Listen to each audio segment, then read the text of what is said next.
नमस्कार बच्चों, welcome to education therapy. मैं हूं अखिलेश। आज मैं आप लोगों को विज्ञान बहुविकल्पी प्रश्न की जो हमारी 12वीं सीरीज है यानी 12वीं क्लास है वो आज हम करेंगे। तो शुरू करते हैं। आज हम इस सीरीज में 24 क्वेश्चन हल करेंगे और जो एक क्वेश्चन और है वो आपके लिए है जिसका उत्तर आप लोग कमेंट बॉक्स में देंगे। चलिए स्टार्ट करते हैं। देखिए, फर्स्ट क्वेश्चन है, फ़ारेनहाइट में मानव शरीर का सामान्य ताप कितना होता है? किसमें पूछ रहा है? फ़ारेनहाइट में। तो फ़ारेनहाइट में जो मानव शरीर का सामान्य ताप होता है वो होता है 98.6। 37 होता है हमारा डिग्री सेल्सियस में। 310 होता है हमारा केल्विन में। हालांकि अगर टू बी एग्जैक्ट बोलें तो ये होता है 310.15। ठीक है, बट कहीं कहीं आपको 310 भी मिलेगा। तो ये केल्विन में होता है, 37 डिग्री सेल्सियस में होता है और 98.6 ये हमारा फ़ारेनहाइट में होता है। तो हमारे यहाँ पे सही क्या हो जाएगा? डी वाला ऑप्शन। अगला देखते हैं, ब्रह्मांड में सबसे अधिक मात्रा में कौन सा तत्व पाया जाता है? अब देखिए, यहाँ यूनिवर्स की बात कर रहा है यानी ब्रह्मांड। तो ब्रह्मांड में अगर हम कहें तो जो सबसे अधिक मात्रा में तत्व पाया जाता है वो है हमारा हाइड्रोजन। ठीक है, अगर हमारे एटमॉस्फेयर की बात की जाए यानी हमारा वायुमंडल जो है यानी पृथ्वी का जो वायुमंडल है उसमें सबसे अधिक मात्रा में क्या पाया जाता है? तो वो है हमारा नाइट्रोजन। ठीक है, अगर सिर्फ पृथ्वी के वायुमंडल की बात की जा रही है तो। चलिए अगला देखते हैं, सापेक्षता का सिद्धांत यानी प्रिंसिपल ऑफ रिलेटिविटी किसने प्रतिपादित किया? यानी जो सापेक्षता का सिद्धांत है वो किसने दिया? तो ये हमारे जो आइंस्टीन जी थे उन्होंने इसको दिया था। अगला देखते हैं, नेक्स्ट क्वेश्चन पे, क्वेश्चन नंबर 4, तैरने का सिद्धांत लॉ ऑफ फ्लोटिंग की खोज किसने की? यानी जो हम तैरते हैं पानी में, ठीक है, तो इसकी खोज किसने की? तो ये हमारे जो आर्किमिडीज जी थे, जो एक साइंटिस्ट थे आर्किमिडीज, जिसको हम नॉर्मली आर्किमिडीज प्रिंसिपल के नाम से भी जानते हैं। तो उन्हीं कुछ चीज़ों से ये इनका जो तैरने का सिद्धांत है वो आया था। ठीक है, चलिए अगला देखते हैं, थायराइड ग्रंथि का अत्यधिक वृद्धि किसकी कमी के कारण होता है? थायराइड ग्रंथि क्या होता है? जो हमारा गला होता है, हमारे जस्ट गले नीचे यानी जो हमारी दाढ़ी होती है, दाढ़ी के नीचे ही यानी गले में हमारा थायराइड ग्लैंड होता है। ठीक है, किसकी कमी से बढ़ता है? थायराइड ग्लैंड बढ़ता है हमारा आयोडीन की कमी से। ठीक है, हमने सुना है वो, जिसको हम नॉर्मली क्या कहते हैं? घेघा रोग। ठीक है, आयोडीन की कमी से क्या होता है? घेघा रोग। तो वहीं से थायराइड थायराइड ग्लैंड वही बढ़ जाती है। ठीक है, चलिए अगला देखते हैं, क्वेश्चन नंबर 6, साइटोलॉजी में किसका अध्ययन किया जाता है?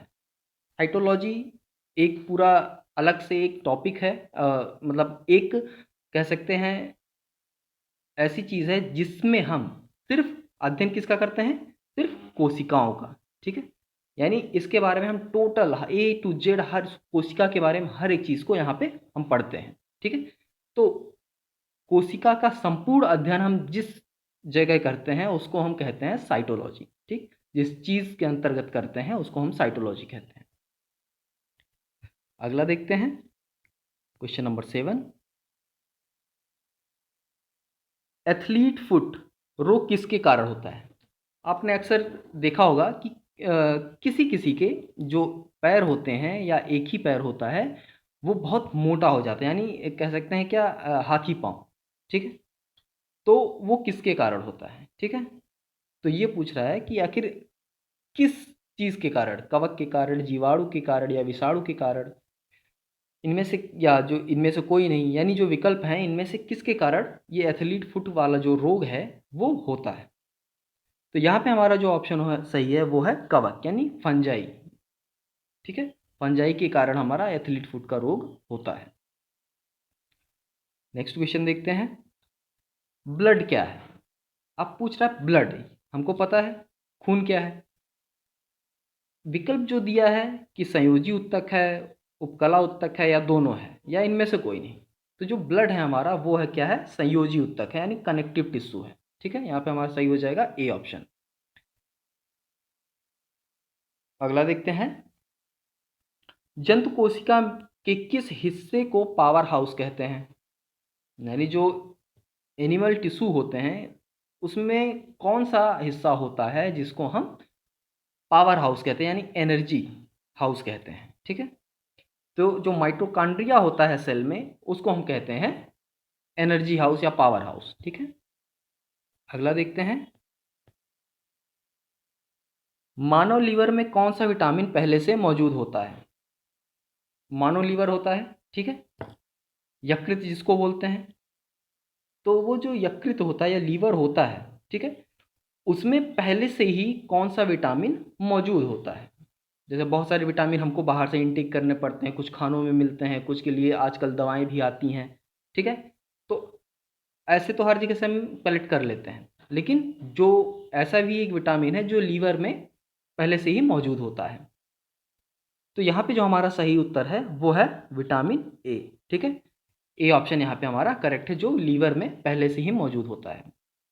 अगला देखते हैं, विकास का सिद्धांत यानी थ्योरी ऑफ इवोल्यूशन का प्रतिपादन किसने किया था?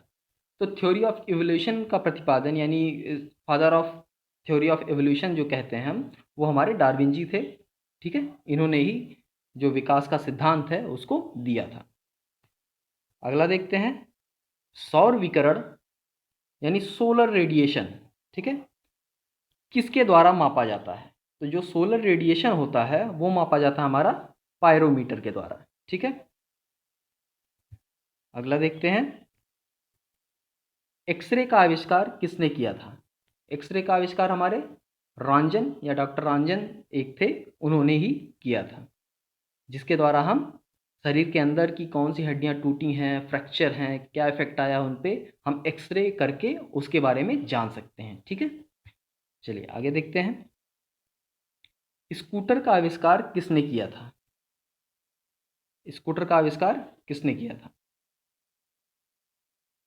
चलिए अब मैं चाहता हूं कि ये क्वेश्चन का आंसर आप लोग कमेंट बॉक्स में बताएंगे, ठीक है। क्वेश्चन नंबर 14 का जो आंसर होगा ये आप लोग कमेंट बॉक्स में बताएंगे कि स्कूटर का आविष्कार किसने किया था।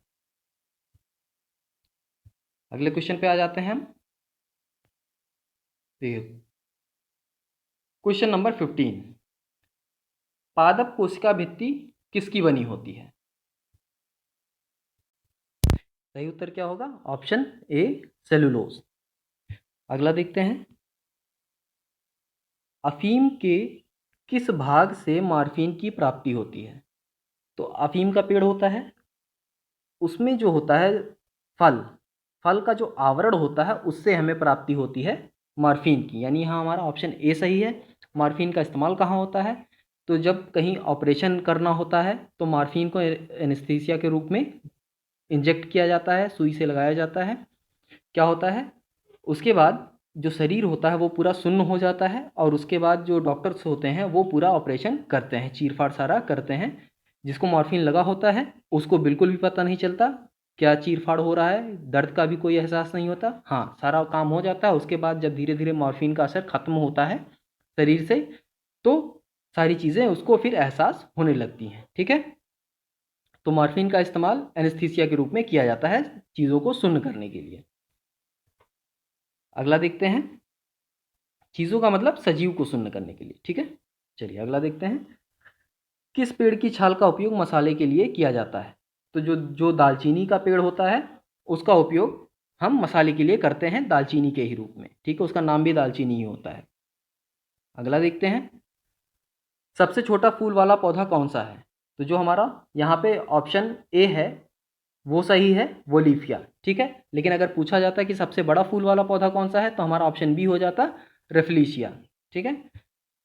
अगला देखते हैं, किस प्रकार के पौधे सूर्य प्रेमी कहलाते हैं? सूर्य प्रेमी का मतलब यहाँ पे कि जिस तरफ सूर्य जाता है उसी तरफ पौधा अपना चेहरा घुमा लेता है, फेस घुमा लेता है। तो जैसे हमारा सूरजमुखी का पेड़ होता है, ठीक है, तो उसको सनलवर भी कहते हैं, सूर्य प्रेमी कहते हैं। तो वो हमारा आता है हेलोफाइट में, ठीक है, यानी ऑप्शन सी यहाँ पे हमारा सही है। और हेलोफाइट की प्रजाति में उनको गिना जाता है, उनको हम सूर्य प्रेमी कहते हैं। अगला देखते हैं, मानव शरीर का सबसे बड़ा अंग कौन सा है? तो जो हमारा लीवर होता है ये मानव शरीर का सबसे बड़ा अंग होता है। ठीक है, अगला देखते हैं। एलपीजी में यानी एलपीजी में किस गैस के भराव के कारण उसके लीकेज होने का पता चलता है? एलपीजी मतलब लिक्विफाइड पेट्रोलियम गैस या लिक्विड पेट्रोलियम गैस। अब लिक्विड पेट्रोलियम गैस हमें पता है कि एक ज्वलनशील गैस है जिसका उपयोग हम आजकल लगभग सभी अपने घरों में करते हैं खाना बनाने के लिए। ठीक है, गैस कहते हैं जिसको जनरली। तो इसमें हमने देखा है कि महसूस किया है कि जब लीकेज होता है, गैस लीक होती है, तो ये कुछ अलग सी गंध छोड़ता है। तो वो गंध किस चीज़ के कारण आती है? कौन सी ऐसी चीज़ मिलाई जाती है जिसके कारण वो गंध पैदा होती है? और उस गंध से ही हमको पता चलता है कि गैस लीक हो रही है। तो जो हमारा एथाइल मरकैप्टन होता है, यानी ऑप्शन ए में जो एथाइल मरकैप्टन दिया गया है, यही हमारा होता है जो एलपीजी में मिलाया जाता है। यानी जो गैस होती है एलपीजी में, उसके अंदर ये मिलाया जाता है जिससे लीकेज का पता चलता है महक के द्वारा। ठीक है, अगला देखते हैं। प्रोड्यूसर गैस का सूत्र है। प्रोड्यूसर गैस का सूत्र क्या है? तो यहाँ पे हमारा ऑप्शन ए सही है, CO प्लस N2 यानी कार्बन मोनोऑक्साइड प्लस नाइट्रोजन, ये हमारा होता है प्रोड्यूसर गैस का सूत्र। नेक्स्ट देखते हैं। आवर्त सारणी का सबसे हल्का तत्व कौन सा है? जो विकल्प दिए हैं उनमें पूछा गया है कि जितने विकल्प हैं उनमें से आवर्त सारणी का सबसे हल्का तत्व कौन सा है? तो यहाँ पे हमारे जो लिथियम है ये सबसे हल्का तत्व है, क्योंकि बाकी तीनों में से सबसे कम जो एटॉमिक नंबर है, परमाणु क्रमांक है, वो इसी का है। ठीक है, तो परमाणु क्रमांक के हिसाब से इसका परमाणु भार भी कम हो जाता है। सबसे भारी की बात करें जो विकल्प हैं तो उसमें हमारा ऑस्मियम हो जाएगा। सबसे कठोर की बात करें तो हमारा हीरा हो जाएगा। ठीक है, चलिए अगला देखते हैं। टीकाकरण के जनक, टीकाकरण के जनक यानी फादर ऑफ वैक्सीनेशन कौन माने जाते हैं? तो फादर ऑफ वैक्सीनेशन हमारे हैं एडवर्ड जेनर जी, इनको माना जाता है फादर ऑफ वैक्सीनेशन यानी टीकाकरण के जनक। याद करने का अगर ट्रिक देखें तो इसको ऐसे करते हैं VJ, VJ माने विजय हो गई, V से वैक्सीनेशन, J से जेनर, तो एडवर्ड जेनर हो जाएंगे। V से वैक्सीन, J से जेनर, और J से जेनर का मतलब एडवर्ड जेनर। ठीक है, तो ये होते हैं फादर ऑफ, ये हैं हमारे फादर ऑफ वैक्सीन। अगला देखते हैं इस सीरीज का लास्ट क्वेश्चन आज का। फोटान किसकी मूलभूत इकाई है? तो फोटान हमारी है प्रकाश की मूलभूत इकाई। ठीक है, फोटान जो है प्रकाश की मूलभूत इकाई है। तो आज के लिए ये 25 क्वेश्चन थे, जिनमें से 24 मैंने हल करा दिए। एक क्वेश्चन का आंसर मैंने आप लोगों से मांगा है, तो कमेंट बॉक्स में आप लोग उसका उत्तर ज़रूर दीजिएगा। अगर आपको वीडियो पसंद आई हो, क्वेश्चन पसंद आए हो, तो प्लीज़ चैनल को सब्सक्राइब करें, वीडियो को ज़्यादा से ज़्यादा शेयर करें, लाइक करें। आपके एक लाइक और शेयर से और एक सब्सक्राइब से हमें बहुत मोटिवेशन मिलता है। हम कोशिश करते हैं कि आपके लिए बेटर कंटेंट उपलब्ध कराएं आपको, तो प्लीज़ सब्सक्राइब ज़रूर करें। तो आज के लिए बस इतना ही, मिलते हैं नेक्स्ट वीडियो में, तब तक के लिए धन्यवाद।